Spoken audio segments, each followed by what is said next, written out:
Hello, and welcome to Shiloh National Military Park. The Battle of Shiloh occurred on April the 6th and 7th of 1862. Over 184 regiments were engaged during those 2 days, and the story I'm about to share with you is about one of those regiments, the 8th Illinois Volunteer Infantry. The story for the 8th begins sooner than that, though.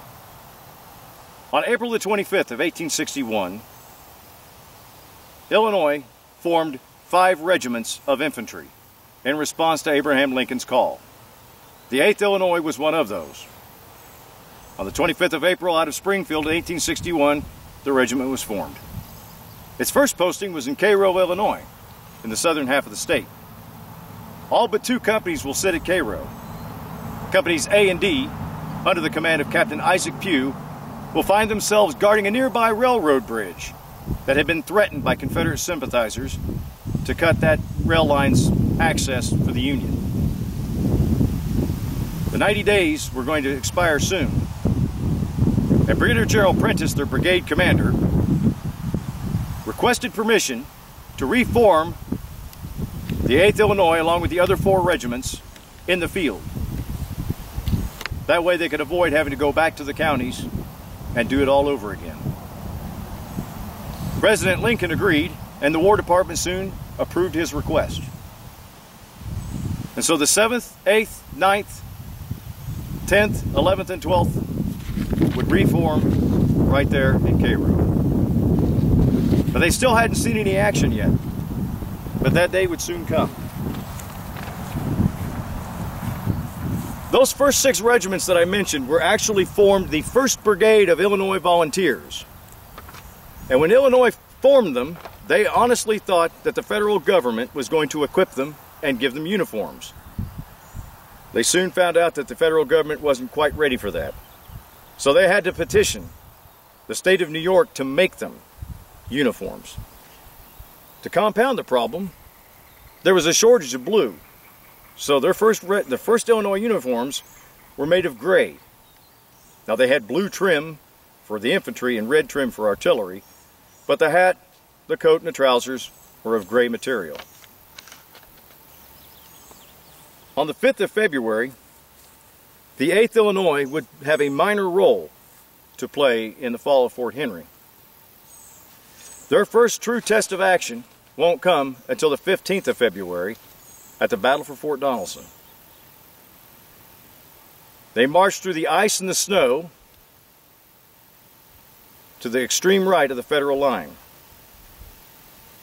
And from there, they put up a stout fight for 3 hours until all ammunition was exhausted.